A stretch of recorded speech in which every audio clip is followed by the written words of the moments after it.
хүндэж байна. Би ичиж байна.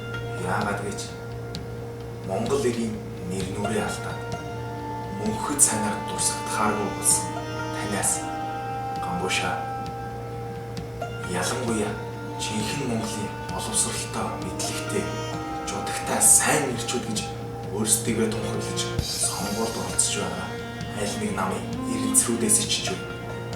Та нарын нэр хүнд энэ Гамбуш гэх хүний яриад байгаа бузар булаагаар нь дуудаад байгаа залуу хүүхний нэр хүндээс дор улсан байгаад би ойготож байна. Өөрийн хараа хөөж уулзгаад өрөөлөөс хүүхдтэй болоод явж байгаа уяг үйлдэлтэй улс төрчид та нар дунд өчнөө биш үү?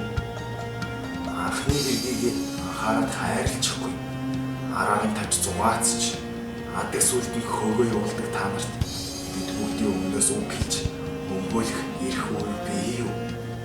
Байсан сэтгэлдээ сэтгэн хөөхөн сэгсрэх мөнгө өндөр сентинээс үзүүл бодхоо байсан хүмүүс шттэ та нар. Дуучин хүүхний амьдрал жүжиг юм бол дуурсах гэж олдохгүй та нарын зүтгэл юу вэ? Гамбушаа харааланд идэгдсэн амьдрал чинь багтаа халтар цаасаар сольсон би чинь гоёдоо чи юм гэж байна. Нэр цэвэр хүн төр төвшдөг юм бол нэгэн ч үлдэхгүй та нараас Гамбушийн гааган хангалтсан гайхах толгойдаа татвар оршихуд төр тогтдог юм бол алив дээр татвараас нуугдсан офшор данстай арчааг уулгаач уу Гамбуштай Монголоос зайл. Та нарыг төр барих хугацаанд шаахан муталтай шалдаг хужаан төрийн дээр сандаачаад дуусгалаа. Ядаж нэр цэвэр нэр хүндтэй самура байсан бол аятай юу? Ёстой өргөдлийн сүнс та нарт л хандж байна.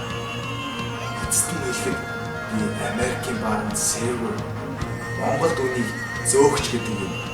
Японд үнийг ширээний залуу гэх байх л да.